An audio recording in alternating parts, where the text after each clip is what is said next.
Dear colleagues, I see we're almost all here. Good afternoon, dear colleagues, ladies and gentlemen. I declare open the 10th plenary meeting of the General Conference. We will be listening to our last speakers for the general policy debate, and then the Director General will provide her response. And now I call His Excellency Mr. Valery Falco, Minister of Science and Higher Education of the Russian Federation.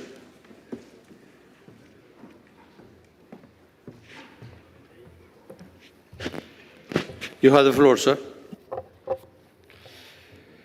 Уважаемый господин председатель, уважаемая госпожа генеральный директор, ваше превосходительство, нынешняя сессия Генеральной конференции проходит под знаком 75-летия ЮНЕСКО.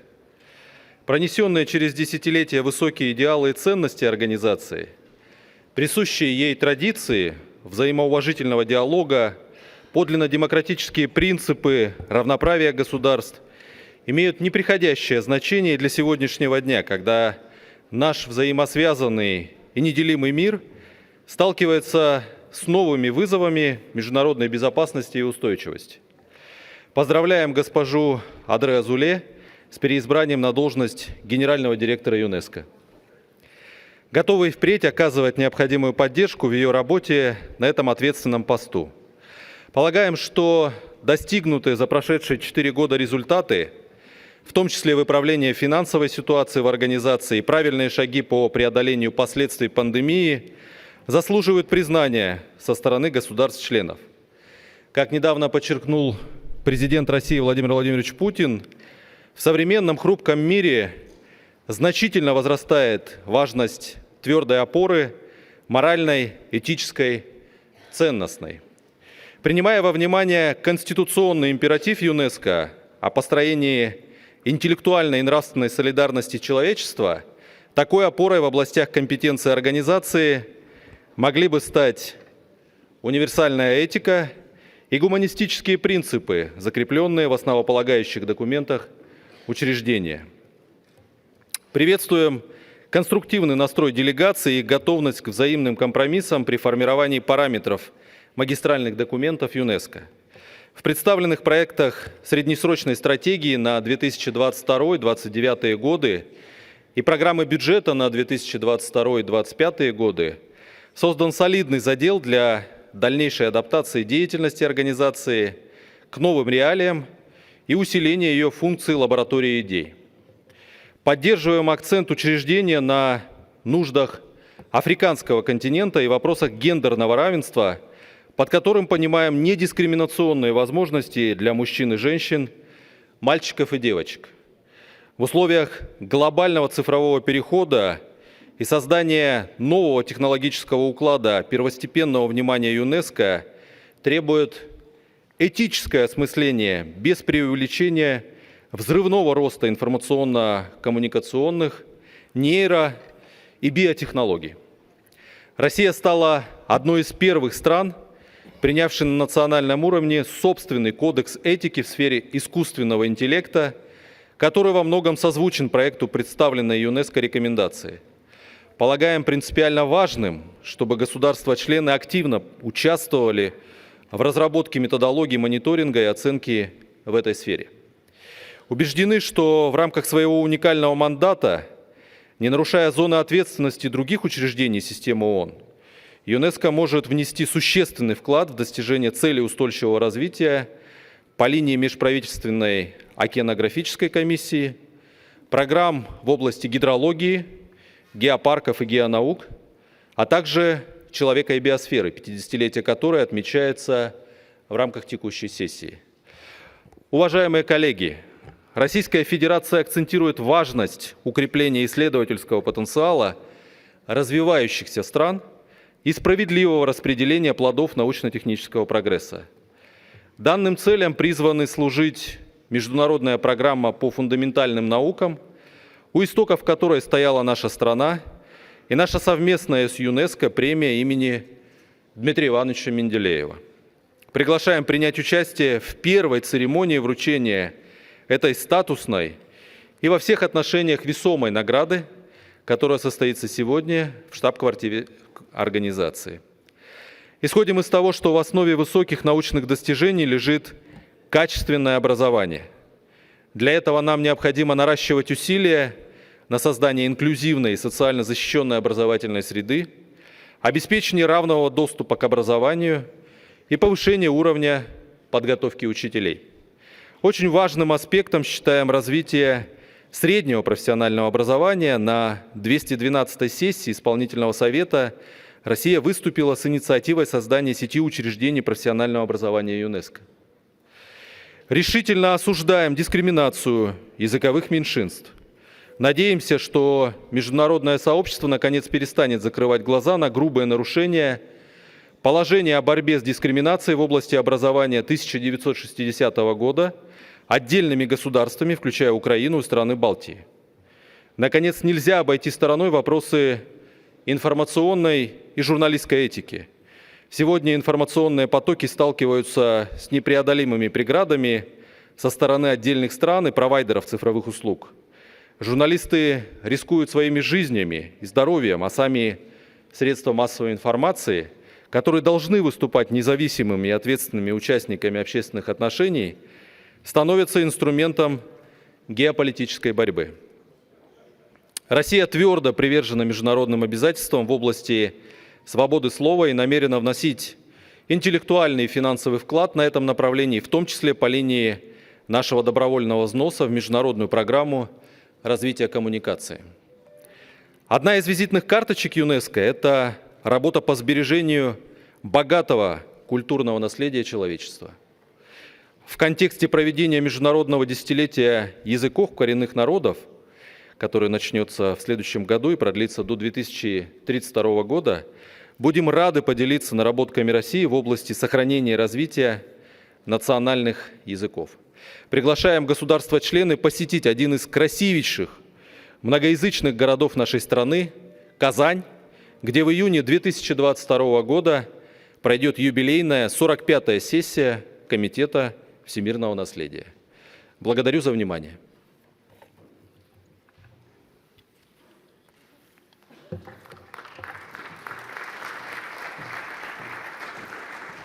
I thank you very much for your statement. And now I call Her Excellency, Mrs. Nikki Kerameus, Minister of Education and Religious Affairs of Greece.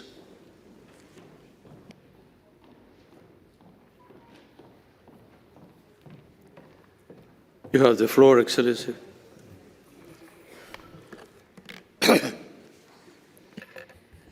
Dear President of the General Conference, dear Madam Director General, Excellencies, ladies and gentlemen. On behalf of the Greek delegation, allow me first of all, Mr. President, to congratulate you on your election. I would also like to convey to you, Madam Director General, my warmest congratulations for your re-election as the head of this organization.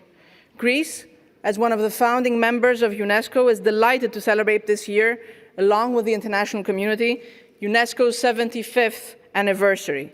75 years of remarkable achievements. On our end, we're always ready to support the promotion of UNESCO's noble causes.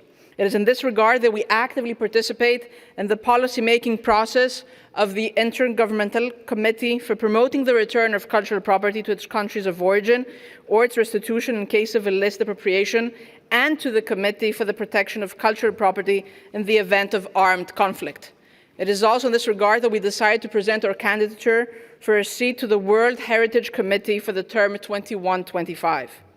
Greece, in alignment with the United Nations 2030 Agenda for Sustainable Development Goals, as well as UNESCO's relevant policies, is undertaking a vast number of activities and reforms, ranging from education upgrade to cultural heritage preservation, placing heightened attention to establishing resilience policies to the pandemic and climate crisis. Please allow me to focus on the following 4 issues. Issue number 1, post-pandemic recovery in education. The COVID-19 pandemic has been an unprecedented challenge, but also a unique opportunity to reimagine the future of education. There is absolutely no doubt, ladies and gentlemen, that live interaction is the most fundamental cornerstone of education. That being said, the pandemic has acted as a catalyst for a massive leap forward in digital skills of students and educators, and more generally, a leap forward as far as the digitalization of education is concerned. The big challenge ahead is how we will reap the benefits of this transformation, how we will enrich in-person training with the technology-related benefits acquired. Issue number 2, education for sustainable development. The Ministry of Education has undertaken a series of reforms in line with SDG 4 and the Framework for Action of Education 2030. Indicatively, we have successfully rolled out universal 2-year compulsory preschool education. We have increased the autonomy of our schools, universities, and educators. We have revised the majority of our national curricula after 2 decades and have introduced new education modules aiming not only at the transfer of knowledge, but also at the cultivation of skills and values needed to create global citizens striving for a just and sustainable future. We have enhanced teachers' training to meet the new pedagogical necessities required by education for sustainable development.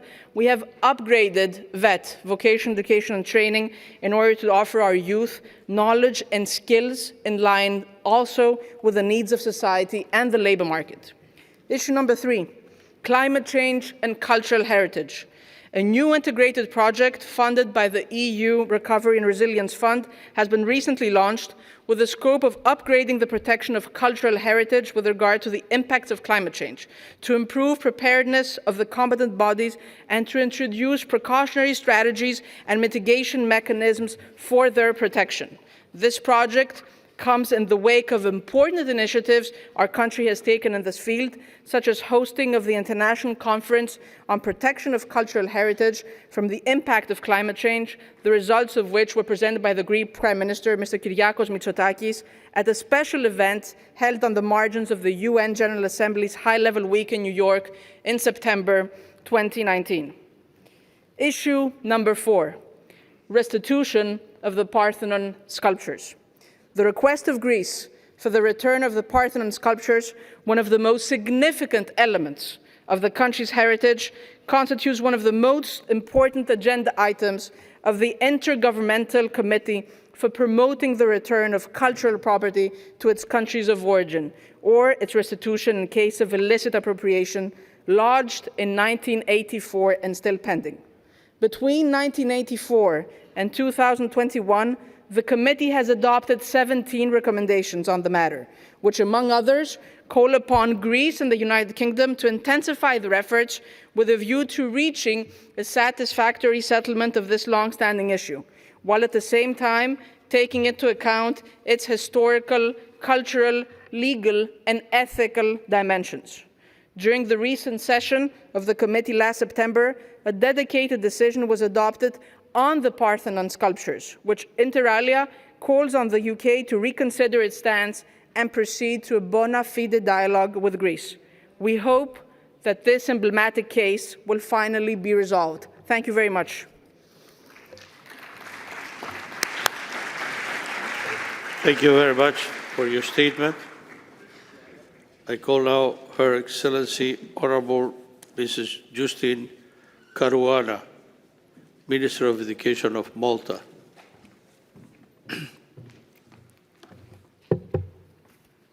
President of the General Conference, Chairperson of the Executive Board, Director General, Excellencies, ladies and gentlemen, as we gather for the 41st session of the UNESCO General Conference, it is crucial to renew our commitment towards UNESCO's mission and emphasize that peace should not be perceived as an abstract term which simply denotes the absence of war. In order to build peace, it is necessary to enhance trust and cooperation between all partners, and this can only be achieved by engaging in respectful dialogue and exchanges between all members of the international community, resulting to both traditional and soft diplomacy tools. The role of culture in fostering dialogue and peace and bringing people together cannot be underestimated. Peace is best expressed through the harmonious coexistence of people with different socio-cultural backgrounds and beliefs, and where there is mutual understanding and respect for different cultures. Malta showcases its rich and millennial culture through its Cultural Diplomacy Fund. We are convinced that through such projects, different countries can promote their rich cultures while also inviting people from outside their community to understand and value cultural diversity in a global celebration of multiculturalism. These common cultural elements enable people from different backgrounds to relate, to appreciate and respect each other towards the attainment of peace. Social exclusion is the cause of a number of societal ailments, including marginalization, extremism, and radicalization. On the other hand, dialogue and cooperation are positive elements diffusing tensions and acting as a potential channel for conflict prevention and peace building.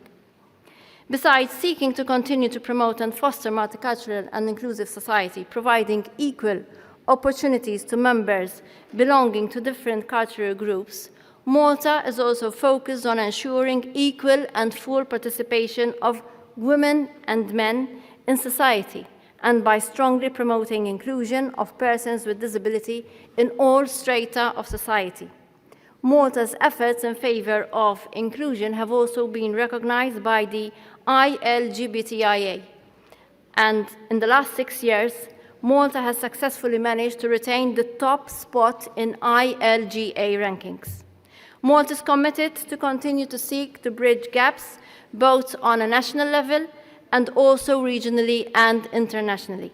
Despite the current challenges within the Mediterranean region, Malta will continue to serve as a strong and reliable communication channel to bridge the differences and to foster joint cooperation between Southern Europe and Northern Africa. Malta is also determined to continue fostering and promoting interfaith dialogues to enhance understanding of others and to enhance cooperation and trust between different societies and faiths. Education is key. Our reforms have also increasingly focused on the role of science, research, and innovation. The My Journey program in secondary schools has enabled more tailor-made applied science education to be adapted to individual learning pathways, and this renewed the priority afforded to STEM subjects, not least for girls, by bringing education closer to labour market requirements. Furthermore, scientific research and innovation feature as a central pillar in the renewed strategic plans for the University of Malta and the Malta College for Arts, Science and Technology.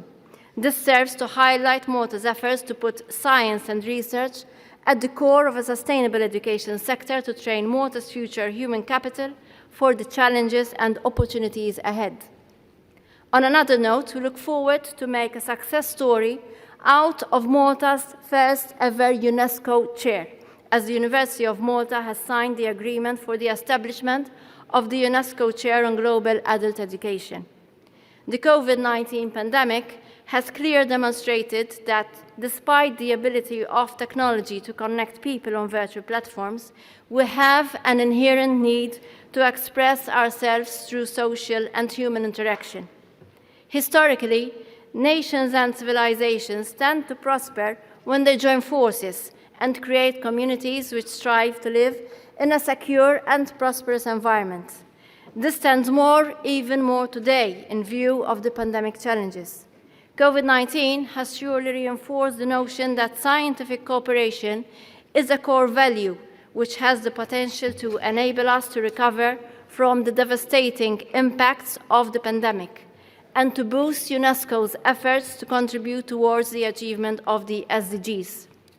In conclusion, Malta recognizes that cooperation in education, science, and culture could serve as a strong and indispensable catalyst to develop long-lasting, peaceful, and cooperative relationships. In a globalized world, it is imperative to implement an integration process which promotes cultural diversity and equality for all.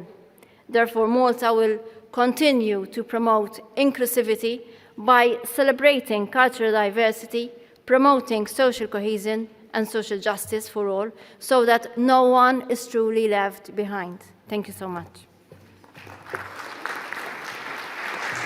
Thank you. Thank you very much for your statement. I call now Mr. Sergei Kozlov, delegate of the Republic of Belarus to the UNESCO. You have the floor, sir.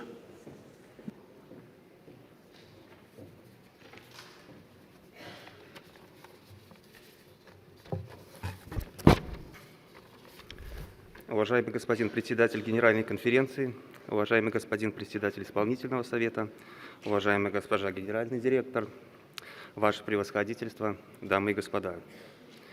От имени делегации Республики Беларусь рад приветствовать всех участников 41-й сессии Генеральной конференции ЮНЕСКО.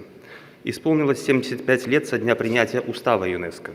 Организация была создана сразу после Второй мировой войны как площадка для диалога наций в духе терпимости, взаимоуважения и сотрудничества. Как отметил президент Республики Беларусь Александр Лукашенко в своем поздравлении в адрес генерального директора ЮНЕСКО по случаю 75-летия основания организации, в сегодняшних условиях острого дефицита доверия и солидарности объединяющая и созидающая деятельность ЮНЕСКО особенно востребована всему человечеству. Важно, что на площадке Исполнительного совета ЮНЕСКО, членом которого являлась и Беларусь, мы совместными усилиями сумели принять ряд важных рекомендаций в области поддержки образования, культуры и науки. Ожидаем, что все они будут рассмотрены и приняты Генеральной конференцией. Повестка дня этой Генеральной конференции весьма насыщена. Будут приняты стратегические для ЮНЕСКО решения, среднесрочная стратегия и программно-бюджетный цикл. Мы поздравляем госпожу Азуле с переизбранием и выражаем надежду, что в ближайшие 4 года под ее руководством крепятся базовые принципы работы ЮНЕСКО, а именно многосторонность, беспристрастность, солидарность и искоренение политизации. Сегодня мир все чаще сталкивается с тенденцией односторонних и произвольных действий, грубо противоречащих универсальным принципам международного права. К сожалению, на площадке такой гуманитарной организации, как ЮНЕСКО, мы наблюдаем попытки откровенной политизации. Несмотря на ежегодно звучащие в этих стенах всеобщие призывы к многосторонности, солидарности и взаимопомощи, мы продолжаем наблюдать попытки разжигания конфронтации. Не стали исключением выступления отдельных стран-членов и наблюдателей в ходе нынешней сессии. Здесь уже много говорили о свободе СМИ. В адрес Беларуси звучали обвинения, в том числе от Европейского союза наблюдателей в ЮНЕСКО. Но почему-то у делегации ЕС нет вопросов, когда министр обороны крупной европейской страны, которая будет председательствовать в ЕС, прямо заявляет, цитата, «Поскольку информационное поле сегодня само по себе является пространством конфликтов, я приняла решение дать нашей армии доктрину информационной борьбы за влияние». Как такие милитаристские подходы соотносятся со свободой СМИ и принципами ЮНЕСКО? Наша страна-соседка Польша, выступая в защиту журналистов и в других странах, на деле сегодня не дает им работать у себя внутри, не допускает их в приграничные районы, где сегодня скопились мигранты, ограничивая права СМИ на получение информации и умышленно искажая ситуацию на границе.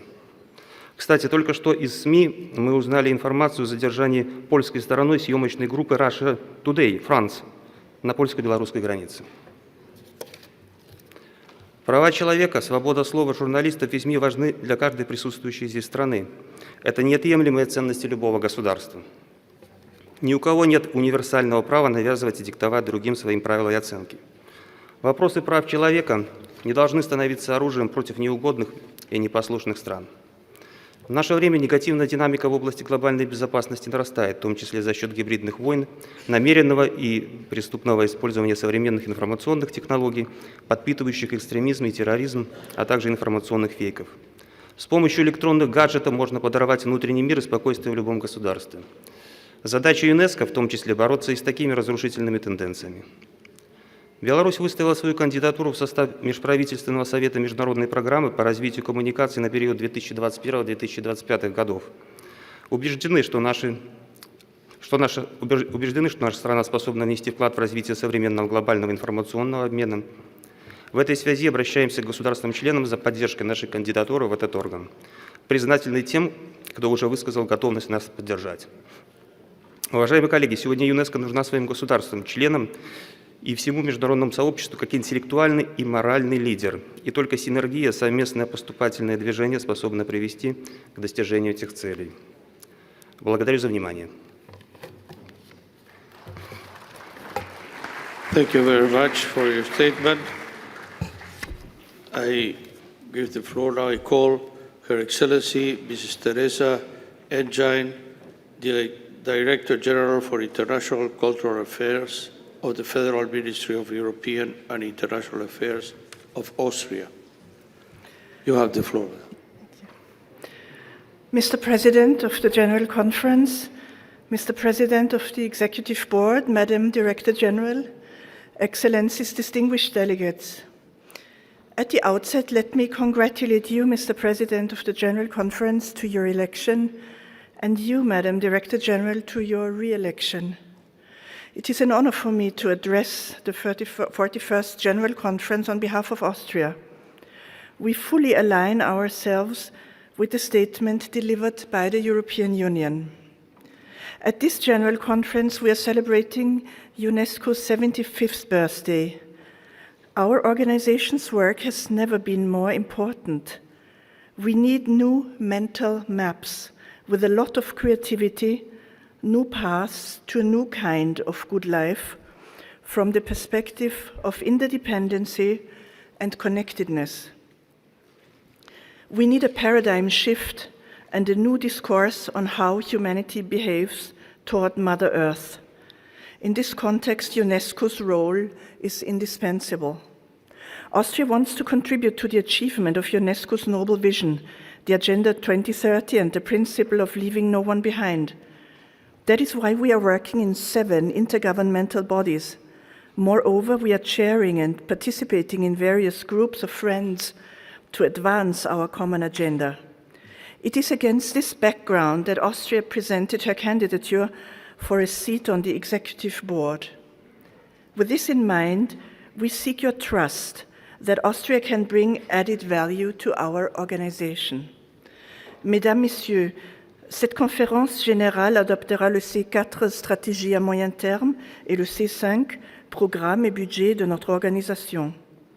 L'Autriche soutient l'approche transversale de ces documents cruciaux et réaffirme son approbation de 2 priorités globales, l'égalité des genres et l'Afrique, et la nécessité de prendre en compte également d'autres groupes prioritaires tels que les jeunes et les petits États insulaires en développement. Nous soulignons l'importance d'adopter une approche fondée sur les droits de l'homme qui doivent être appliqués par le mandat entier de l'UNESCO. Cela inclut notamment la liberté d'expression dans toutes ses formes, telles que la liberté artistique et scientifique, l'accès à l'information et la sécurité des journalistes, ainsi que l'inclusion et la lutte contre toute forme de discrimination, y compris la lutte contre l'antisémitisme et l'anti-islamisme. Veiller à ce que le progrès technologique et scientifique serve toute l'humanité et que personne ne soit laissé pour compte sera aussi au centre de nos objectifs. Dans ce contexte, l'Autriche soutient vivement l'adoption de la recommandation sur l'éthique de l'intelligence artificielle, aussi celle de la science ouverte. Les 2 instruments vont mettre en valeur la nécessité d'une transformation profonde. L'Autriche souligne également l'importance du travail de l'UNESCO dans le domaine de la sauvegarde, de la biodiversité et de la lutte contre le changement climatique. Enfin, l'Autriche est convaincue de la mise en valeur de la culture pour atteindre les objectifs de développement durable, les ODD de l'Agenda 2030. Ladies and gentlemen, looking ahead, we believe UNESCO is the place to advance global dialogue on the vast new concept of digital humanism regarding the new technologies, the democratization of science, as well as the rethinking of education, with the hope for a positive transformation of the world. Austria remains committed to this vision by working with all member states of UNESCO. Thank you. Thank you very much for your statement. I call Alexander Genoware, President of the World Committee for Lifelong Learning, CMA. Vous avez la parole, monsieur. Merci. Madame la directrice générale, Monsieur le Président de la Conférence générale, Excellences, Mesdames et Messieurs, apprendre tout au long de la vie est un droit humain, une solution majeure pour construire ensemble le monde de demain et un devoir pour tous ceux qui peuvent faciliter son accès. Telle est la déclaration émise à l'issue du 6e Forum mondial pour les apprentissages tout au long de la vie qui s'est tenu à Bruxelles en juillet dernier sous le patronage de l'UNESCO. Le CMA, jeune ONG totalement impliquée dans l'ODD 4, a pour objet d'œuvrer pour que toute personne, quel que soit son âge et sa situation, et sa condition puisse avoir un meilleur accès à tous les apprentissages dont elle a besoin pour s'insérer dans la société, avoir une vie digne et une influence positive sur son environnement à tout niveau. À travers ces projets financés par l'UE, le CMA réalise notamment des expérimentations en faveur de l'insertion des personnes éloignées de l'emploi et celles déplacées migrantes. Le CMA souhaite insister sur 5 messages. 1. Si nous comptons sur les enfants d'aujourd'hui pour changer le monde de demain lorsqu'ils seront devenus adultes, il sera trop tard. La transformation de l'éducation des enfants, aussi urgente et nécessaire qu'elle soit, ne saurait suffire. Chaque citoyen du monde doit au plus tôt se sentir concerné et agir à son niveau pour participer à un monde plus pacifique, égalitaire et durable. Les apprentissages nécessaires à cette transformation doivent être facilités à toutes les personnes, quel que soit leur âge et leur situation, à commencer par les plus défavorisés. Cette transformation est systémique et doit être immédiate. 2. L'éducation des enfants ne peut se faire sans les adultes. Et tous les professionnels de l'enseignement et formation doivent eux-mêmes vivre une transformation radicale pour changer pas seulement leur domaine d'enseignement, programmes et méthodes, mais essentiellement leur conception de leur métier, leur positionnement par rapport aux enfants et aux autres adultes, leur place au sein d'un monde en mouvement. 3. Ces changements radicaux à mener dans l'éducation et la société tout entière exigent de la part des États une implication forte et des financements importants pour que les moyens ne soient pas laissés aux seules lois du marché. Nous devons suivre rigoureusement qui a fait quoi pour mettre en place les préconisations du rapport Reimagining Our Future Together et en rendre compte. Le CMA est prêt à s'impliquer. 4. Il est aujourd'hui prouvé que l'UNESCO accomplit un travail unique et d'utilité publique pour l'ensemble des citoyens du monde. C'est pourquoi elle devrait bénéficier de moyens financiers supplémentaires octroyés par tous les États de la planète, rassemblés dans un même but de recherche de paix, dans un esprit d'inclusion et de multilatéralisme transcendant toutes les différences et oppositions. Et 5, enfin, les ONG. Elles œuvrent auprès des populations, détiennent des données concrètes validées par la réalité du terrain, représentant la société civile, source d'innovation et passionnées. Les États doivent les soutenir, les écouter, coopérer avec elles, les considérer comme des partenaires essentiels et faciliter leur action. Je vous remercie. Merci pour vos paroles. J'appelle maintenant M. Oleg Kurbatov, representative of the International Association of University Professors and Lecturers.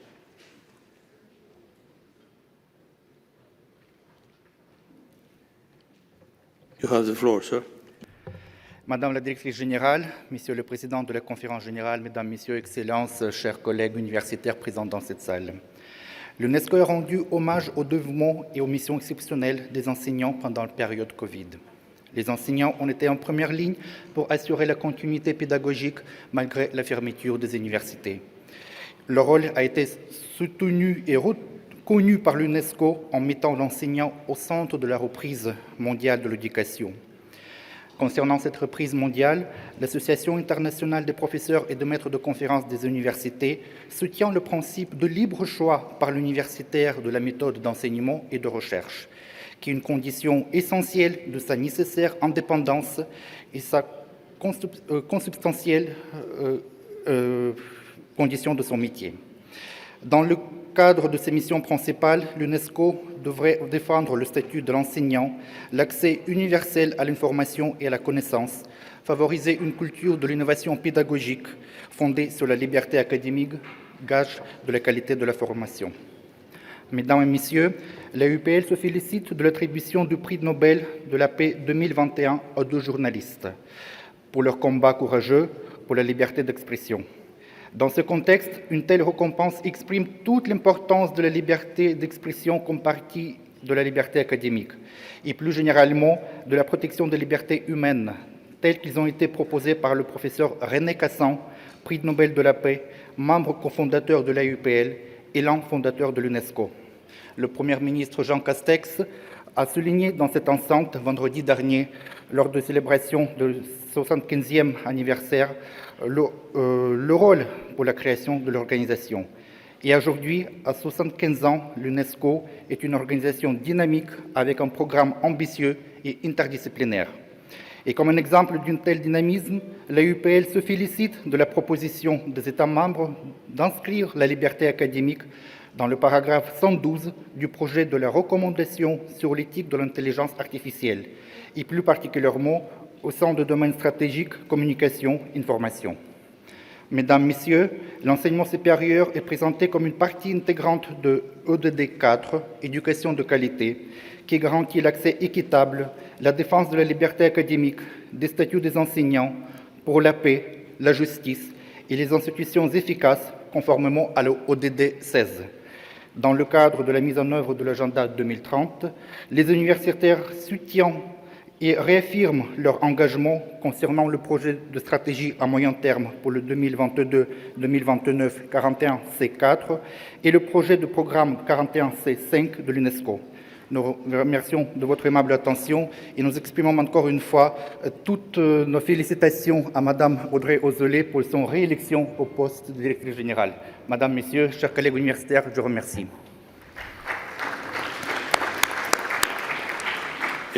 Merci de votre parole. I call Mr. Olivier Duval, President of the International Catholic Child Bureau. Please.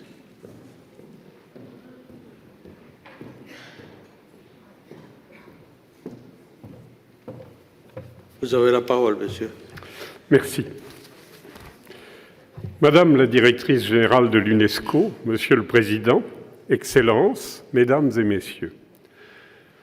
Depuis sa création en 1948, le Bureau international catholique de l'enfance, avec son réseau de plus de 80 organisations partenaires dans le monde, œuvre à la promotion des droits de l'enfant, à commencer par le droit à une éducation de qualité pour tous dès le plus jeune âge.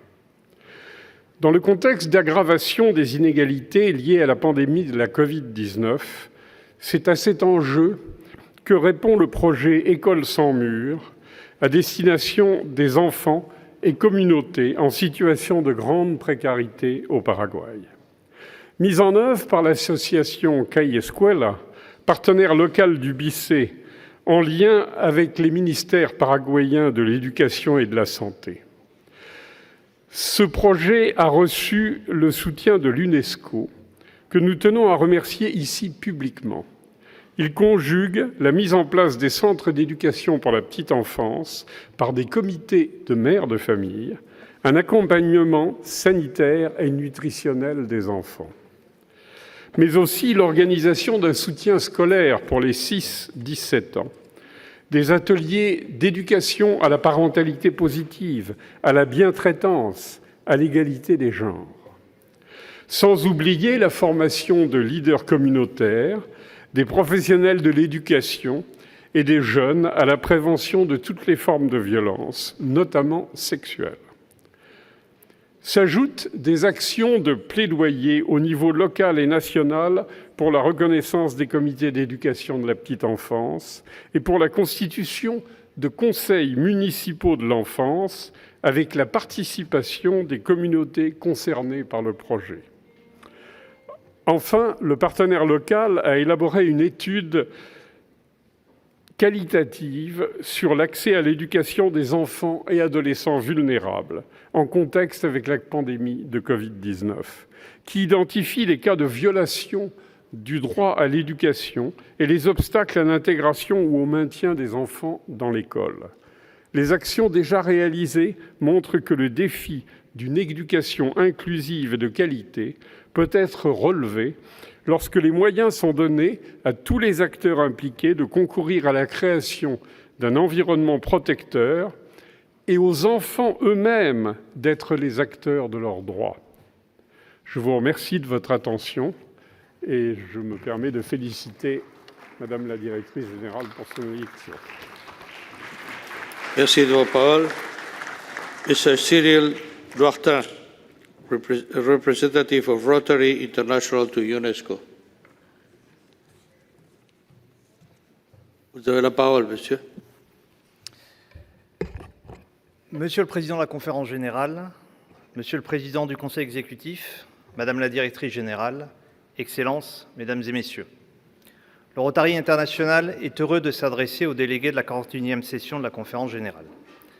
Partenaire officiel de longue date de l'UNESCO, le Rotary est l'une des principales organisations indépendantes de service au monde, avec plus de 1 200 000 membres répartis dans 35 000 clubs dans plus de 200 pays et territoires. Ensemble, nous voyons un monde où les gens se rassemblent et passent à l'action pour apporter un changement durable dans le monde, dans leur communauté et en eux-mêmes. Nous nous sommes fixés comme mission de nous mettre au service des autres et de faire la promotion de l'intégrité, de la compréhension mutuelle, de la bonne volonté et de la paix au travers de notre réseau de professionnels et de leaders. Les membres du Rotary sont convaincus que nous devons tous passer à l'action pour résoudre les problèmes les plus pressants dans le monde. Avec l'UNESCO, nous entretenons une coopération étroite, notamment dans les domaines de l'éducation, de l'accès à l'eau, de la consolidation de la paix, du patrimoine culturel, aussi bien sur le plan international que local. Nous avons la même vision, les mêmes objectifs et des programmes semblables. Nous partageons la même philosophie. Nous valorisons la diversité et célébrons les contributions des personnes de tout horizon, car nous comprenons qu'une culture diverse, équitable et inclusive est essentielle pour réaliser notre vision et accomplir notre mission. Enfin, nous sommes unis par un but commun, construire un monde de paix. D'ailleurs, nous allons activement prendre part à la prochaine Biennale de Luanda en participant aux sessions de partenariat sur l'engagement des jeunes comme acteurs de transformation sociale pour la prévention des conflits et le développement durable, et au travers des actions que nous menons sur le terrain, contribuer à faire avancer la culture de la paix en Afrique. Atteindre d'ici 2030 les objectifs des Nations Unies pour le développement durable est sans nul doute un enjeu essentiel pour l'humanité. Et cela ne pourra se réaliser que grâce à l'engagement des grands acteurs de la société civile et un renforcement de leur coopération avec les États membres et les organisations intergouvernementales. C'est pourquoi nous devons faire progresser cette collaboration, même s'il s'agira d'une question de temps et d'un processus graduel. Pour conclure, Madame la Directrice Générale, permettez-moi de vous féliciter pour votre élection et, à travers vous, remercier le secrétariat pour son soutien à nos actions. Merci. Je vous remercie de vos paroles. Mr. Jaikon Liu, President of the World Federation of UNESCO Clubs, Centers and Associations.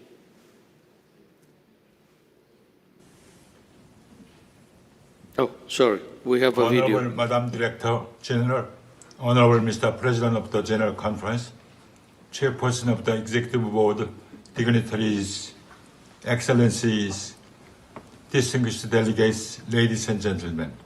First, I would like to send my warm congratulations to Madam Director General for your re-election.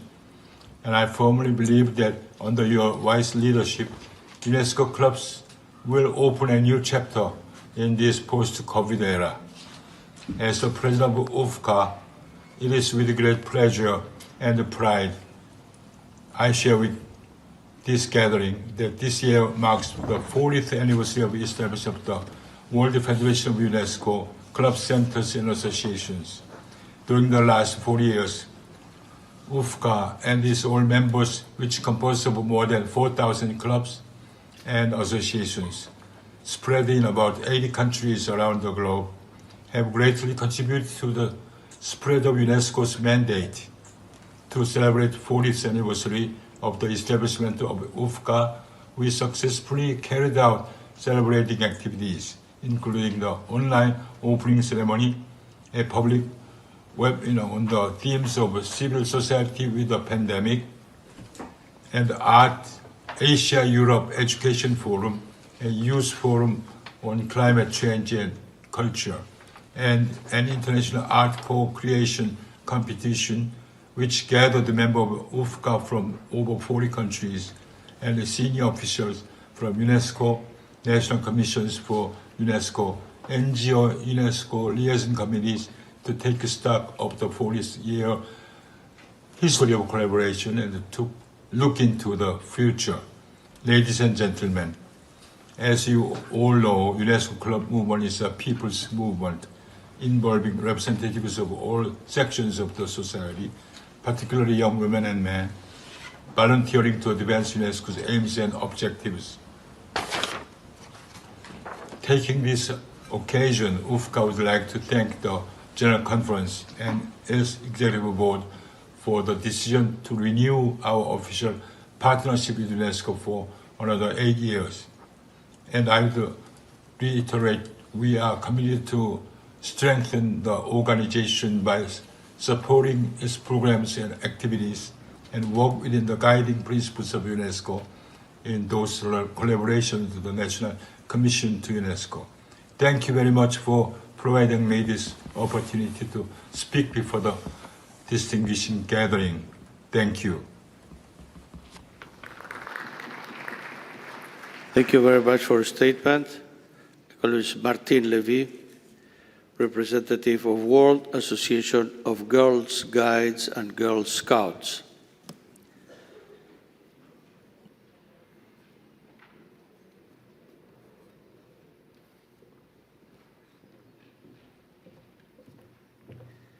You have the floor, Madame. Monsieur le Président de la 41e session de la Conférence générale, Madame la Directrice générale, je vous prie de bien vouloir accepter mes plus sincères félicitations pour vos élections. Excellences, Mesdames et Messieurs, chers amis des ONG, le 11 octobre 2018, un groupe de 30 ONG internationales partenaires de l'UNESCO, appelé Voix des filles, piloté par l'Association mondiale des guides et éclaireuses, au nom de laquelle je prends la parole maintenant, célébrait la Journée internationale de la fille pour dénoncer la non-scolarisation de 130 millions de filles qui ne pourront donc pas accéder à une éducation de qualité en 2030, selon ce qui figure dans l'ODD 4. La pandémie a ralenti le travail du groupe alors qu'elle accélérait considérablement le déclin de l'alphabétisation chez ces jeunes filles en accroissant le nombre par millions et les malheurs auxquels elles sont confrontées. Grossesse précoce, viols, violences de tous ordres. Et la situation est pire encore pour les jeunes filles, réfugiées, déplacées. L'éclaircie dans la pandémie peut être passagère, a relancé le groupe de pilotage de Voix des filles et un travail a commencé qui permettra peut-être d'aider Madame la Directrice générale de l'UNESCO dans leur combat pour l'alphabétisation des filles qui est menée depuis des mois. Les futurs de l'éducation peuvent-ils être un véritable espoir ? Ce travail démarre et il n'est pas impossible que la Journée internationale de la fille d'octobre 2022 ait lieu dans la région arabe sur la proposition d'une institution partenaire de l'UNESCO. Je l'ai dit, le travail commence, tout est à faire, mais l'enthousiasme est là. Excellences, la situation des filles doit changer. Elles doivent aller à l'école. Vite, 2030, c'est demain. Si l'on veut qu'elles deviennent les égales des garçons. Dans les années 1920, l'intellectuel ghanéen James Eman Aggrey ne s'est pas trompé lorsqu'il affirmait qu'éduquer un homme, c'est éduquer un individu, et qu'éduquer une femme, c'est éduquer toute une nation. Et nos jeunes filles deviendront des femmes. Et l'Association mondiale des guides et éclaireuses, la MGE, c'est le scoutisme féminin mondial. Dans 145 pays, 10 millions de filles en font partie. Je suis convaincue que chacun d'entre vous connaît cette magnifique école d'éducation non formelle qu'est le scoutisme, qu'il soit masculin ou féminin. L'association déclare « Nous n'avons pas à vivre dans un monde où la violence à l'égard des femmes et des filles existe. Nous devons tous agir pour y mettre fin. Elle soutient bien entendu la lutte contre l'analphabétisme et contre toutes les violences qui l'accompagnent. Pour finir, soyons optimistes. La déclaration de Paris du 10 novembre 2021 est fondamentale, qui invite tous les États à investir dans l'éducation pour l'avenir de l'humanité et de la planète. Les ONG du groupe Voix des filles en seront les sentinelles. Excellences, Madame la Directrice générale, je vous remercie pour votre attention. Merci beaucoup de vos paroles. Well, Mrs. Vanessa Zenker and Mr. Daniel Bala, international member of the Women's International League for Peace and Freedom. You have the floor.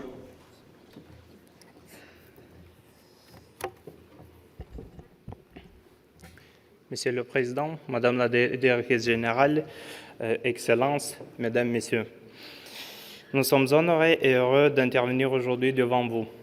La Ligue internationale des femmes pour la paix et la liberté, WILF, est une des plus anciennes organisations féministes internationales. Depuis le rassemblement de ses fondatrices en 1915 pour protester contre la Première Guerre mondiale, la WILF a lutté pour construire une paix durable au niveau international, bénéfique à l'humanité en général et aux femmes en particulier. Or, cette paix passe par un dialogue avec vous toutes et vous tous. L'UNESCO met à notre disposition aujourd'hui un lieu unique qui nous rassemble avec toute la richesse de notre diversité culturelle. Un lieu où nous pouvons échanger sur les problèmes fondamentaux qui nous préoccupent. Nous sommes celles et ceux qui pensons que la parole des femmes, si elle est écoutée, permettra de contribuer à la paix, de bâtir un monde où il existe une égalité des genres et des droits. Et comprenez, être féministe, finalement, c'est espérer et agir. Faire en sorte que l'espoir ait une chance de se réaliser. Merci beaucoup. Je passe la parole à Madame Zenker. Alors, les fondatrices de la WILF ont estimé en 1915 que la violence et la guerre étaient causées par notamment trois causes. D'abord, la conviction partagée par un trop grand nombre qu'il ne serait possible de garantir la paix et la sécurité qu'en développant les capacités militaires d'un pays. Ensuite, qu'il existait au sein de trop nombreux pays un système patriarcal qui exerce sur ses membres et en particulier sur les femmes une violence structurelle. Enfin, qu'il existait un système économique spécifique qui allait à l'encontre d'un certain idéal de solidarité et qui faisait obstacle à un progrès de l'égalité entre hommes et femmes. La WILF poursuit donc deux objectifs principaux. D'abord, elle veut qu'il y ait une reconnaissance et une protection universelle des droits de chaque être humain à travers le monde, et ce, quel que soit son genre et son origine. Elle veut également réfléchir aux conditions qu'il faudrait mettre en œuvre à l'échelle mondiale pour améliorer la sécurité physique et morale des êtres humains en général, parmi lesquels on pourra citer le fait d'accéder aux besoins de subsistance alimentaire essentiels, le droit d'être convenablement logé, de jouir des soins médicaux les plus vitaux et bien évidemment l'éducation. L'éducation pour préparer à la vie professionnelle et pour permettre aux individus de s'émanciper. C'est dans cette perspective que la WILF a engagé plusieurs actions. Alors, entre 1915, sa création, et la fin de la Seconde Guerre mondiale, la WILF a énormément milité pour le désarmement universel. Elle a également activement soutenu la création d'une institution supranationale, qui était la SDN avant, puis l'ONU actuellement. Et depuis, elle n'a eu de cesse, la WILF, de s'impliquer pour apporter une solution à chacune des trois causes qu'elle avait identifiées pour justifier sa création. D'abord, elle lutte contre le système patriarcal en reconnaissant l'importance de l'intervention des femmes à tous les échelons. On se souviendra notamment, juste pour citer un exemple, de la résolution historique 1325 sur les femmes, la paix et la sécurité du Conseil de sécurité de l'ONU, qui avait montré justement les effets ravageurs des conflits sur les femmes, mais également avait insisté sur la nécessité de donner plus d'importance et de place aux femmes dans les interventions qui visent à maintenir ou rétablir la paix et la sécurité. Enfin, il s'agit, je l'ai dit, de soutenir l'éducation et de permettre également un système économique, pourquoi pas une économie féministe, qui s'appuierait sur l'idée de pas de solidarité, pas de paix, qui est le slogan qui avait rappelé les origines et les motivations fondamentales de l'organisation. Le féminisme, on l'a dit, c'est espérer et agir. Nous refusons, avec la WILF, de désespérer, parce que désespérer, c'est refuser la vie. Nous continuerons d'agir avec vous, avec toutes celles et tous ceux qui ont foi en la construction d'une paix durable. Je vous remercie pour votre écoute. Merci de vos paroles. Mrs. Melissa Mejia Flores, representative of New Humanity.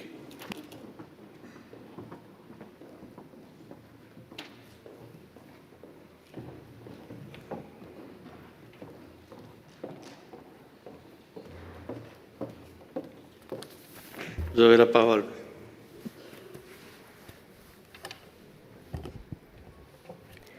Thank you, Mr. President of the General Conference, Mrs. Director General, Excellencies, ladies and gentlemen.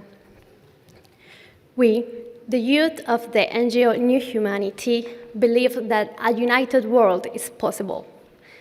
How can we achieve this? We will be taking a step forward if we all strive to love each other's country as our own. If we all commit to an integral ecology by taking respectful and caring actions towards our fellow human beings and towards the nature on which our lives depend. This concerns us all, regardless of our beliefs, whether we are young or old, whether we have power or not. New Humanity, present in all continents, has placed an important value on intergenerationality, so that adults, youth, and children can lead change together. We believe that education for global citizenship is a priority. Indeed, without the awareness that we all belong to the same human family and that we are all connected, we will not be able to progress towards the well-being of all. We are committed to addressing the local and global challenges of today's world. We are also committed to carry out significant actions as part of the Zero Hunger or Pathways for a United World projects, and to always shedding light on the importance of caring for relationships. For example, youth and children from Mexico and the United States run together across their common border on both sides of the wall that separates them to live for fraternity.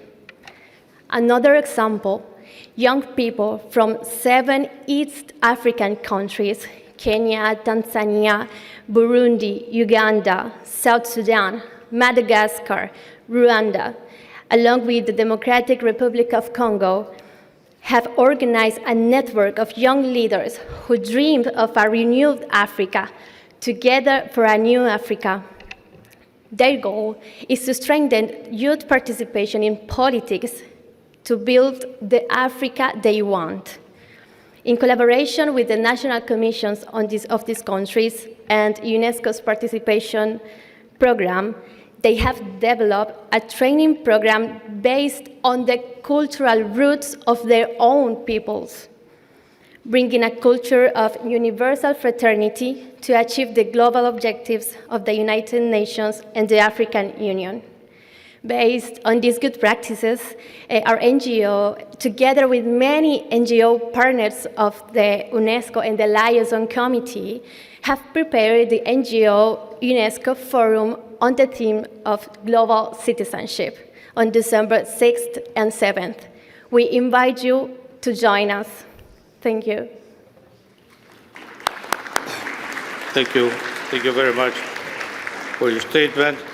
I call Monsieur Jacques de Bereuil, Executive Director of the World Federation of Engineers Organization.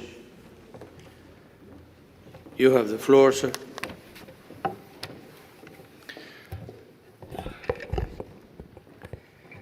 Merci, Monsieur le Président. Madame la Directrice Générale, Excellences, Mesdames et Messieurs, le mois dernier, le Conseil exécutif de l'UNESCO a approuvé le renouvellement du statut d'associé de la Fédération mondiale des organisations d'ingénieurs jusqu'en 2029. La FMOI est reconnaissante de ce nouveau jalon posé dans sa coopération plus que cinquantenaire avec l'UNESCO. Aujourd'hui, nous représentons quelques 30 millions d'ingénieurs dans plus de 100 pays et collaborons pleinement avec l'UNESCO pour concrétiser une vision et des objectifs communs. Il y a 2 ans, suite à une proposition de la FMOI avec le soutien précieux d'une 50aine d'États membres, la Conférence générale a approuvé la déclaration d'une journée internationale de l'UNESCO, la Journée mondiale de l'ingénierie pour le développement durable, ou AID en anglais, fêtée chaque année le 4 mars. Et malgré la situation sanitaire en 2020 et en 2021, les membres et partenaires de la FMOI ont organisé partout des centaines d'événements et touché plus de 30 millions de personnes pour célébrer la contribution des ingénieurs au développement durable. Et en mars prochain, la Journée mondiale de l'ingénierie comprendra notamment la retransmission d'événements organisés dans le monde entier, en direct et en continu, pendant 24 heures. Tous les États membres sont invités à encourager de telles célébrations à partir de leurs propres associations d'ingénieurs, entreprises, universités, qui doivent unir leurs forces pour la réalisation des ODD. Une importante occasion de collaboration avec l'UNESCO a été récemment la publication du second rapport sur l'ingénierie, qui a été lancé le 4 mars 2021 pour la Journée mondiale.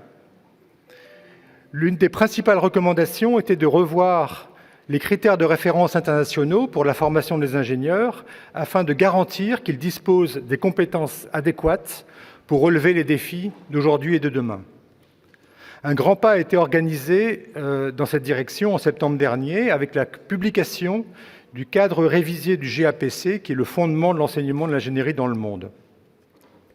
Nous appelons aujourd'hui l'UNESCO et ses États membres à soutenir davantage le renforcement des capacités pour la formation d'ingénieurs, et en particulier en Afrique, avec le soutien des nations qui ont déjà atteint les normes internationales. C'est une démarche analogue dans son esprit au modèle de sciences ouvertes proposé par l'UNESCO et que nous soutenons. La FMOI continuera de participer au renforcement des capacités par des formations à distance et en présence pour les formateurs, les organismes d'accréditation et les institutions professionnelles d'ingénieurs. Nous sommes déterminés à renforcer aussi les compétences des enseignants pour l'éducation au changement climatique dans les petits États insulaires en développement. Les sciences et l'ingénierie sont plus que jamais cruciales pour des sociétés résilientes. Je vous remercie de votre attention. Merci de vos paroles. J'appelle Mr. David Grosso, President of the NGO UNESCO Liaison Committee.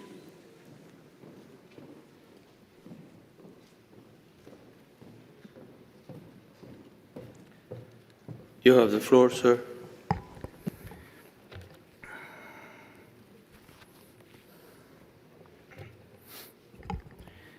President of the General Conference, Madam Director General, Excellencies, dear IGO and NGO representatives.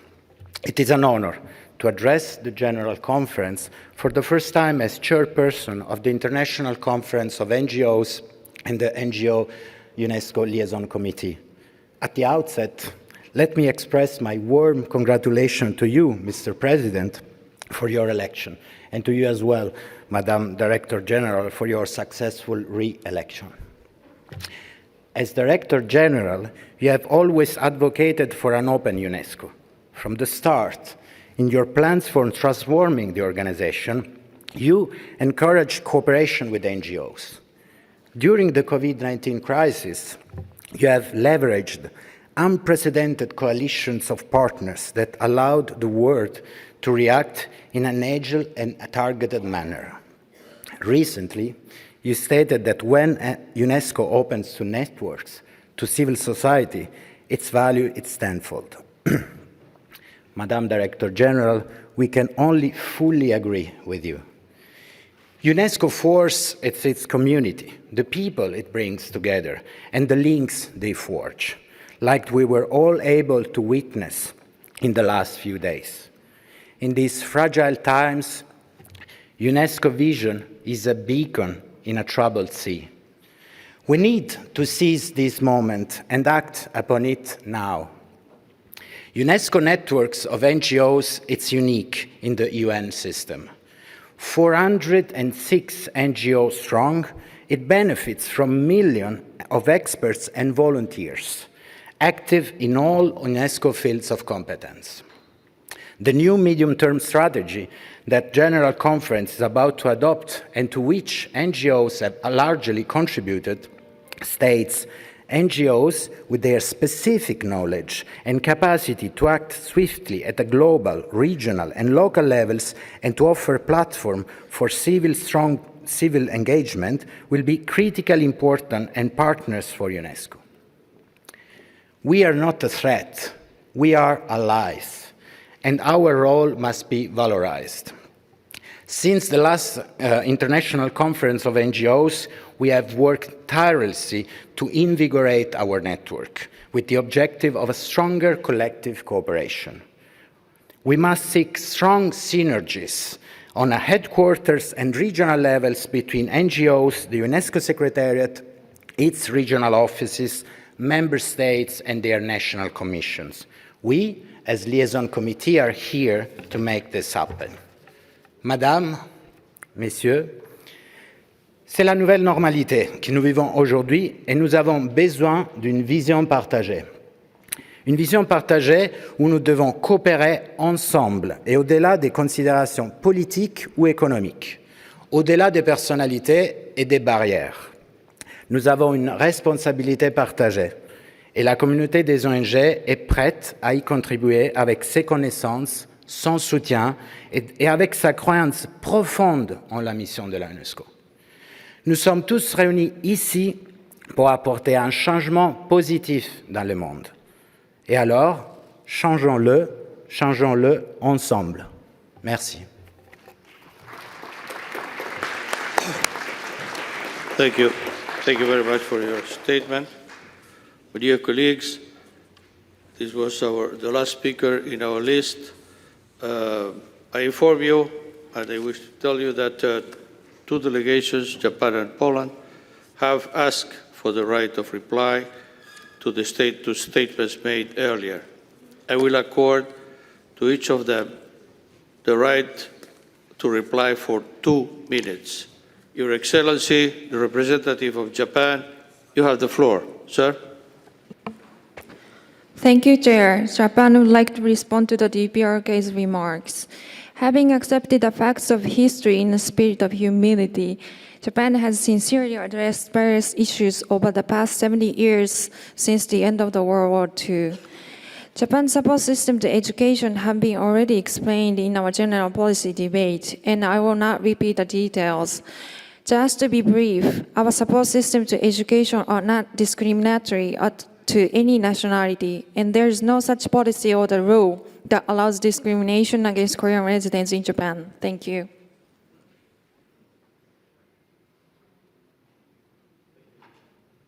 Thank you very much for your statement. I now give the floor to Poland. You have the floor. Thank you, Mr. Chair. The statement made just a few minutes ago was yet another example of a spread disinformation by the Belarusian regime in multilateral fora in relation to the situation on the ground with respect to the freedom of expression and safety of journalists in Belarus. UNESCO has a leading role in implementation of the UN Action Plan in the safety of journalists and the issue of impunity. It is therefore our obligation and commitment to raise concerns and deliver appropriate actions whenever and wherever there is a need. We deplore the continuous blatant disrespect by the Minsk regime of the human rights and fundamental freedoms of the people of Belarus. Human rights activists are being arrested, independent media outlets are being closed. The number of political prisoners crossed 800. We take this opportunity here at UNESCO to renew our call upon the Belarusian authorities to immediately release all journalists and media workers imprisoned on political grounds, including Andrzej Poczobut, Kateryna Andreeva and Daria Chultsova. The last two men were arrested in Minsk exactly a year ago, on November 15th, while broadcasting for Belsat TV a crossroads protest commemorating Roman Bondarenko, an opposition activist beaten to death. They are performing their duties, ensuring access to independent information, We, the international community gathered at UNESCO, cannot stay indifferent to such violations. Thank you, Mr. Chair. Thank you very much. Dear colleagues, excellencies, ladies and gentlemen, I would like to thank all member states for the inspiring statements and for sharing your national experiences in these last days. I'm convinced that many, yes, is DPRK? Your floor? You're requesting the floor? Yes. Is this the right of reply? Yes. So you have 1 minute or two? You have 2 minutes.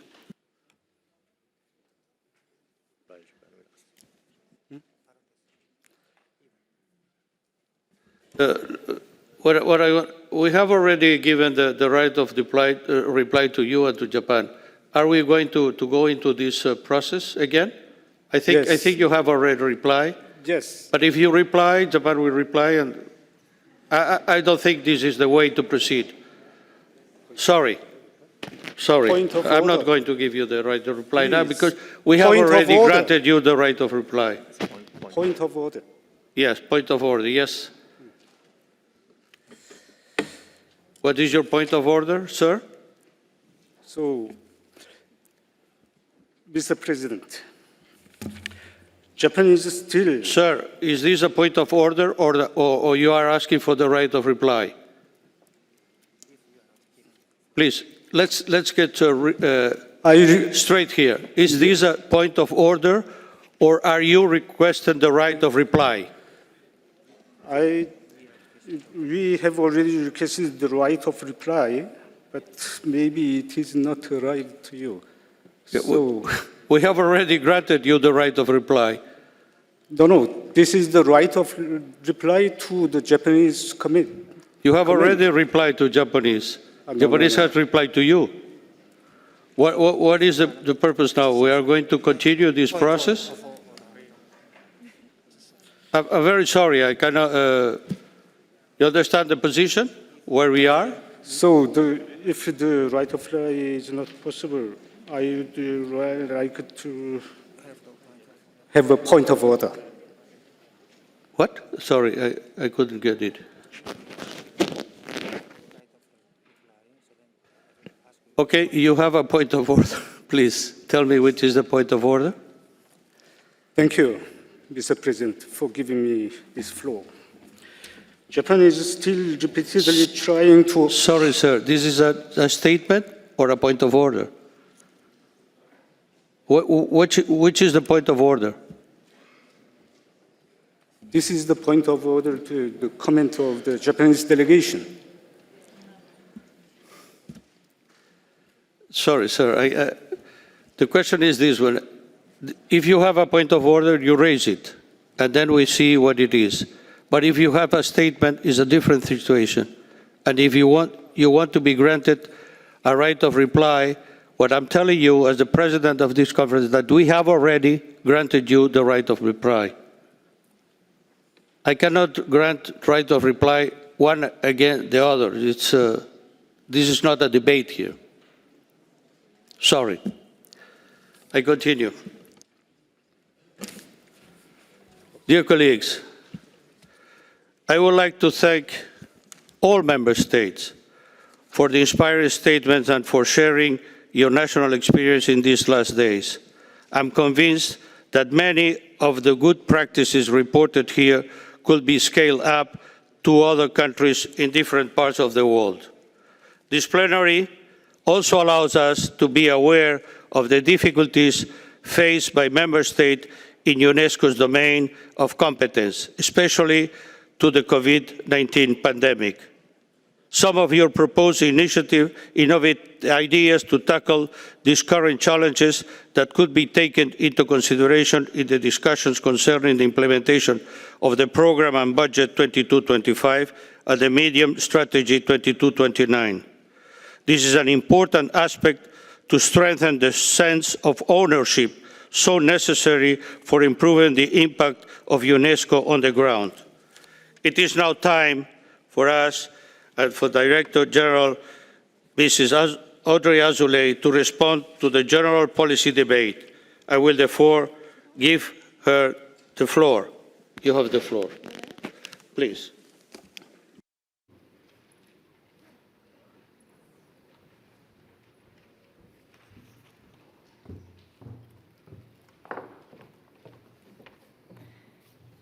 Monsieur le Président de la Conférence générale, Monsieur le Président du Conseil exécutif, Mesdames et Messieurs les ministres, Excellences, Mesdames et Messieurs,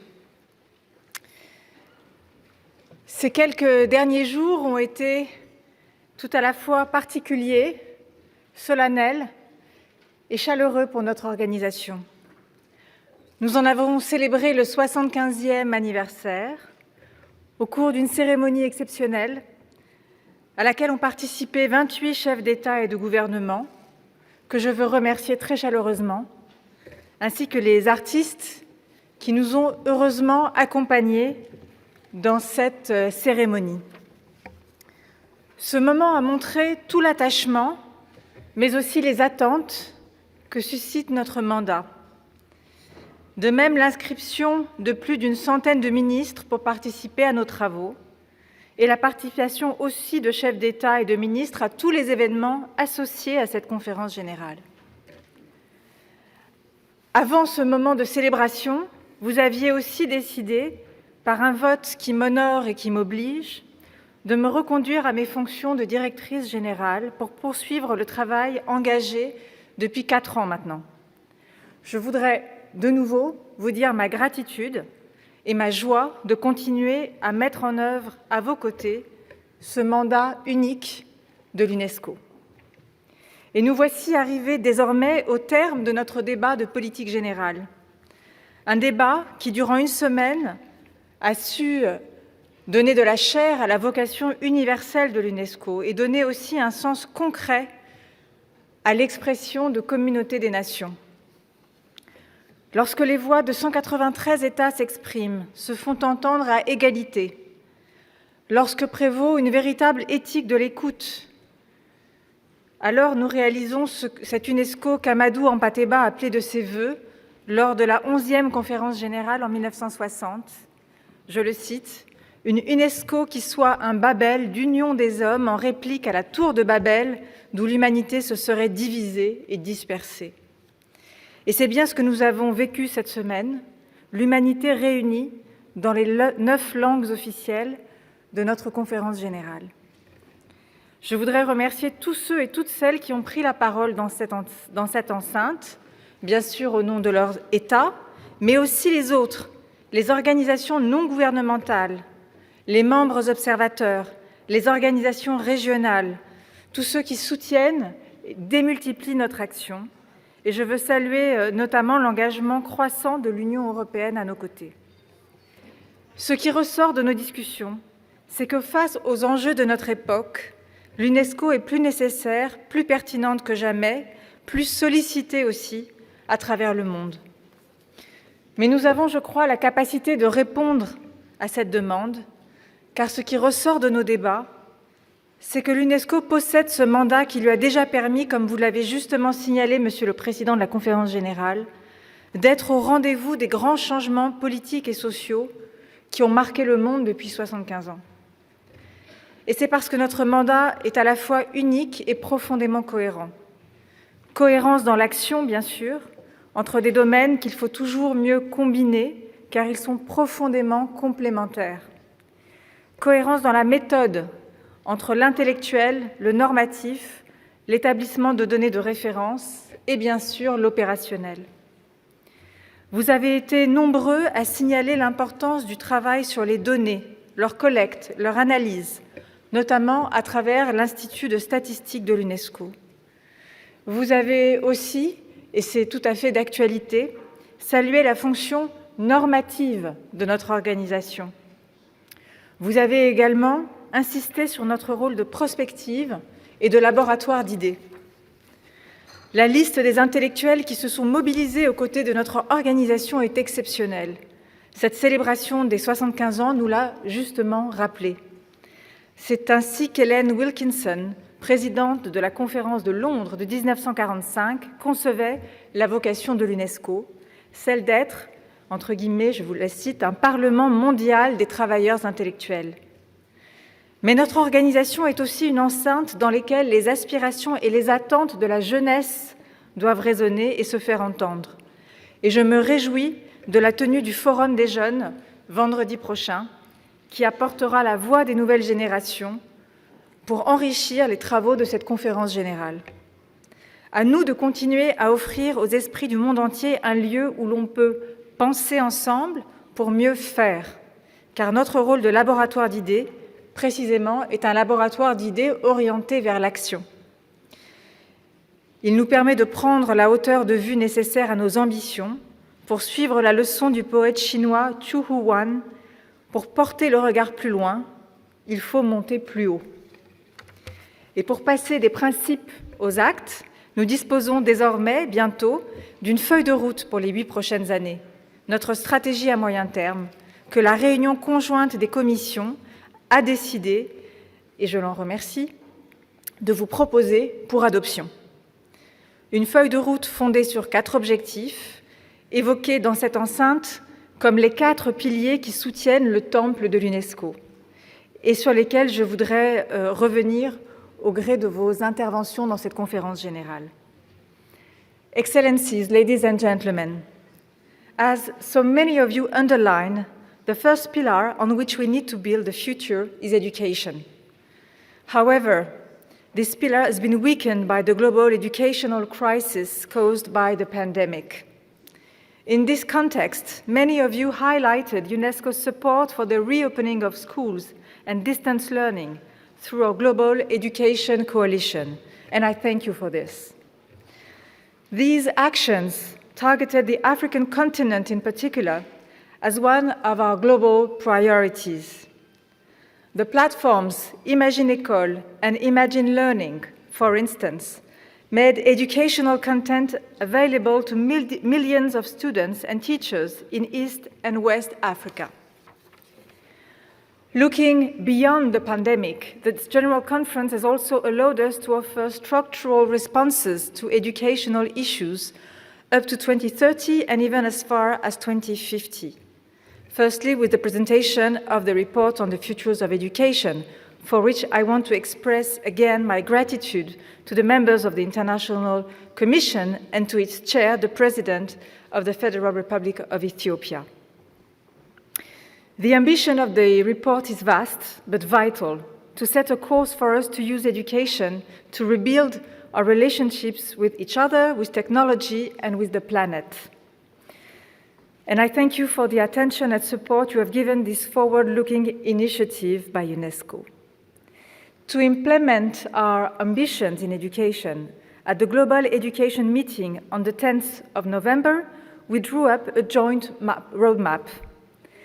We now have a stronger, more efficient global cooperation mechanism, in which UNESCO's central role has been reaffirmed. Moreover, on the fundamental question of financing, in the Paris Declaration adopted by this Global Education Meeting, states reaffirmed their commitment to devoting at least 4% of GDP, or at least 15% of public spending, to education. And as many of you underlined, these investments must focus primarily on teacher training and girls' education.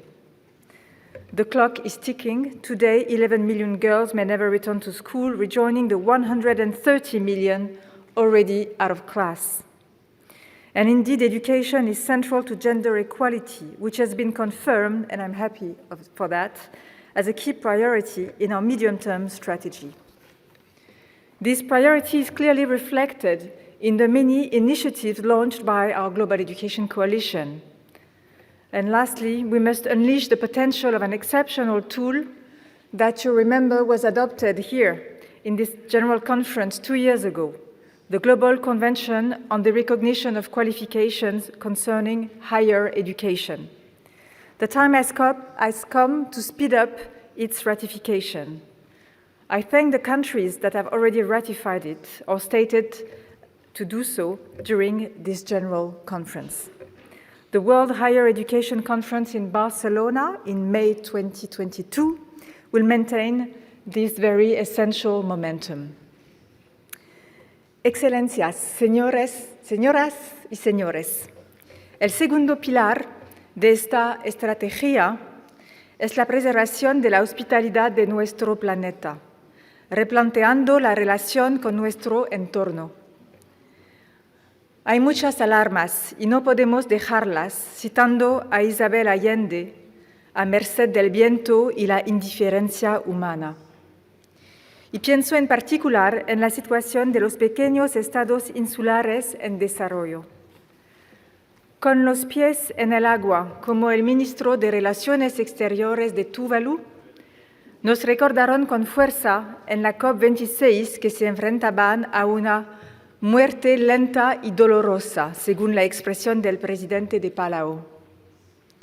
Por este motivo, deseamos que sean un grupo prioritario para nuestra organización durante los próximos 8 años. Del mismo modo, debemos redoblar nuestros esfuerzos para preservar la biodiversidad, que se está erosionando a un ritmo alarmante. Tenemos la capacidad para hacerlo y juntos podemos duplicar el número de zonas protegidas bajo los auspicios de la UNESCO de aquí hasta 2030 y en particular las reservas de biosfera. Tenemos que velar porque los grandes eventos internacionales en 2022 estén orientados a la acción.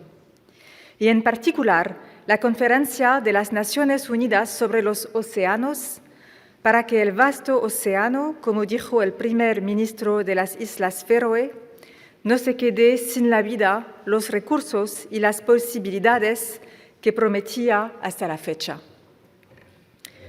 Esto no se logrará sin los jóvenes y las escuelas. Si bien nuestra última encuesta reveló flagrantes deficiencias en este ámbito, ahora es urgente trabajar con nuestros Estados miembros para hacer de la educación ambiental el meollo de todos los planes de estudios de aquí a 2025. Excellences, Mesdames et Messieurs, le troisième de ces piliers, c'est la construction de sociétés pacifiées et enrichies par la diversité culturelle. Et nous le savons, sans culture ou dans l'uniformisation des cultures, il n'y a pas de lien social durable, de paix, ni d'horizon possible.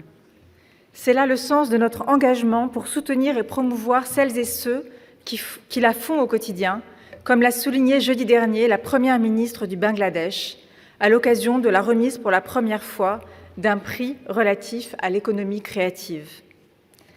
C'est aussi l'objectif de notre mobilisation commune autour de nos conventions culturelles pour défendre et promouvoir la diversité, ainsi que le patrimoine sous toutes ses formes. Vous avez été nombreux à redire toute l'attention portée à notre Convention sur le patrimoine mondial et à vous y engager. Son cinquantenaire l'an prochain nous permettra de lui donner, je l'espère, un nouvel élan, en particulier pour mieux protéger le patrimoine du changement climatique, des situations de conflit, mais aussi pour que le patrimoine africain soit mieux représenté. La conclusion hier de la série de célébrations d'une autre de nos conventions majeures, celle de 1970 pour la lutte contre le trafic illicite des biens culturels, a permis aussi de rappeler toute l'importance de ce travail, qui est aussi, il ne faut pas l'oublier, un travail d'éducation, de sensibilisation, d'information, qui porte de plus en plus ses fruits dans l'ensemble du débat public. Car pour reprendre la belle formule de la grande poétesse russe Marina Tsvetaeva, chaque chose doit resplendir à son heure, et cette heure est celle où des yeux véritables la regardent. Donner à voir, à lire, à entendre, à comprendre le monde, c'est aussi la conviction au cœur de notre engagement pour la liberté d'expression et la liberté de la presse.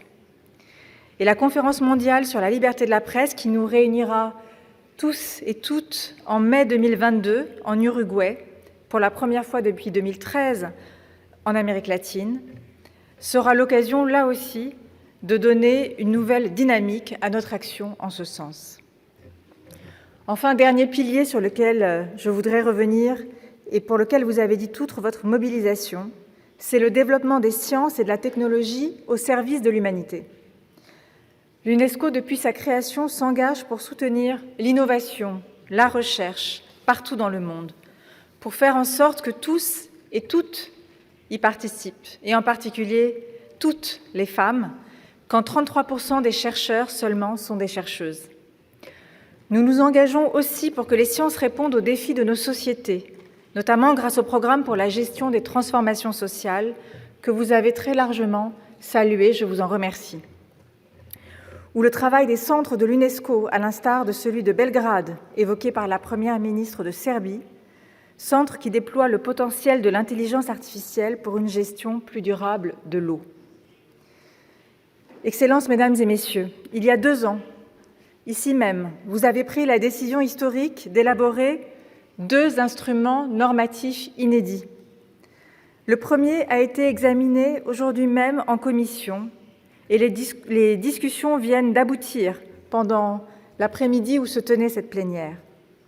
Il s'agit de la recommandation pour la science ouverte, qui pose les valeurs et les principes d'une science ouverte sur la diversité des savoirs et sur le monde, pour une science accessible à tous, à toutes, construite dans l'interdisciplinarité, la coopération, et pour être un levier essentiel et juste du développement des sociétés. En commission, la richesse des discussions, la très forte mobilisation des États membres, des organisations non gouvernementales, des associations, nous dit combien cet instrument était attendu et nécessaire. Je veux remercier de leur engagement tout particulièrement l'ambassadeur du Portugal auprès de l'UNESCO, l'ambassadeur Novoa, ainsi que tous les champions qui ont permis cette dynamique remarquable et pionnière. C'est la même mobilisation et le même soutien qui sont attendus au rendez-vous de demain matin pour la recommandation sur l'éthique de l'intelligence artificielle, le second instrument normatif devant être examiné en commission, après 18 mois de discussions et d'échanges, qui ont permis d'aboutir à une plateforme ambitieuse et commune. Je compte sur vous pour que ce consensus ambitieux soit confirmé, tant sur le fond que sur l'unité qui a présidé jusqu'ici à toutes vos discussions. Vous aurez ainsi posé, avec la science ouverte et l'éthique de l'intelligence artificielle, 2 cadres décisifs pour faire advenir la science et la technologie dont le monde a besoin. Excellences, Mesdames et Messieurs, pour conclure, depuis 75 ans, notre organisation s'engage pour la paix, réunissant l'humanité autour de ces biens communs fondamentaux que sont l'éducation, la culture, les sciences et l'information. C'est notre responsabilité, une responsabilité unique, exceptionnelle, que nous devons faire vivre. Et c'est la mise en œuvre concrète de cet agenda dont il sera question ces prochains jours, alors que se poursuit le travail des commissions. Alors que la crise sanitaire nous a poussés dans nos retranchements et que nous savons désormais l'urgence qu'il y a à collectivement réagir, cette conférence générale s'offre comme un rendez-vous historique, une occasion pour l'UNESCO d'être à la hauteur de l'attente placée en elle. Mais les occasions passent comme des nuages, nous rappelle le grand poète arabe Ibn Qutayba. Nous avons donc le devoir de les saisir et de traduire les intentions exprimées tout au long de la semaine en actes. C'est tout l'enjeu pour les prochains jours et pour les prochaines années qui viennent. Je vous remercie de votre mobilisation et de votre attention. Merci.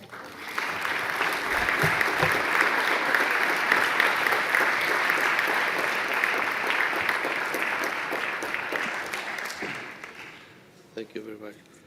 On behalf of the General Conference, I would like to thank the Director General for her clear and comprehensive response to the general policy debate. Thank you very much, Madam.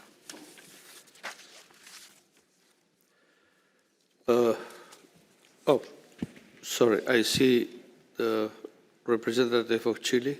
You have the floor, sir.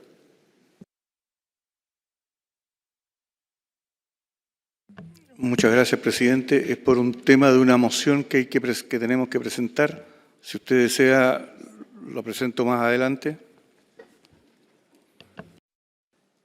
Continue, please. Puede continuar. Muchas gracias, presidente. Se refiere a la situación que se ha producido en el comité de candidaturas. Estoy hablando aquí en mi condición de coordinador de candidaturas del Grupo Latinoamericano, en donde debido al al plazo de 7 días que se requería para presentar nominaciones para los órganos subsidiarios, nos hemos encontrado por una parte con dos problemas que convergen. Por una parte tenemos estados que han presentado con retardo sus solicitudes de ingreso para integrar a estos comités y por otra parte tenemos organismos subsidiarios que no han logrado completar su representación al interior. En el caso del GRULA, que es particularmente preocupante la situación que surge en el comité jurídico, en donde sobre 5 vacantes tenemos solamente 2 candidatos que lograron presentarse a tiempo y que representan el sistema de derecho continental que hemos recibido de Francia, Alemania, España e Italia, pero no teníamos representante del sistema anglosajón propio de nuestros hermanos del Caribe de habla inglesa. Y hay una candidatura presentada, pero que no ha podido ser retenida porque se presentó más tarde. Es por esa razón que hemos presentado una moción que hemos conversado con otros países fuera del grupo y con todos los países del grupo latinoamericano, en el que proponemos la suspensión excepcionalísima, porque estamos en una conferencia que se está celebrando con COVID y porque tenemos el problema de delegaciones cuyas sedes están fuera de París, para suspender el artículo 3A del procedimiento aplicable al escrutinio secreto del reglamento de la Conferencia General Apéndice 1 y solicitamos igualmente que en el caso de comités, comisiones y otros órganos subsidiarios que tengan sitios vacantes, no desencadenemos nuevas elecciones, sino que hay sitios vacantes, estas candidaturas se puedan presentar al Secretariado General 2 días a lo menos antes de la abertura del escrutinio, es decir, mañana en la mañana. Esta es una solicitud que se hace en términos positivos. Queremos darle a los grupos regionales la oportunidad de producir participación dentro de los organismos subsidiarios y no que tengamos situaciones en las cuales hay organismos que no pueden funcionar porque no han completado su membresía. Muchas gracias, presidente. Gracias, señor embajador. If I understood correctly, you request that Rule 3, Paragraph A of the Appendix 1 of the Rules of Procedure of the General Conference be suspended, according to the provisions of Rule 112, in order to allow member states to submit nominations to organs that do not have yet enough candidates right now. The new deadline would be, according to this proposal, 48 hours before the ballot. Is that so? So I ask the plenary if there is any objection to this proposal. I see none. Proposal is adopted. Dear colleague, according to what we have heard, I remind you that the ballot will take place next Wednesday, 18th November at 10 a.m. Therefore, new nominations should be communicated to the Nominations Committee by tomorrow, Tuesday, 16 at 9 a.m. Thank you.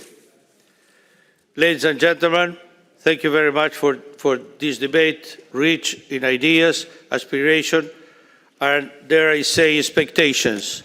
These statements and the Director General's response should help us to work more constructively in the commissions and they continue their work. The next plenary session will be held here on Wednesday afternoon, 17 November, to announce the results of the Executive Board nominees elections. I would like also remind members of the Bureau that the third meeting will be held tomorrow morning at 9 a.m., room 10. Thank you very much for your attention. This meeting is adjourned.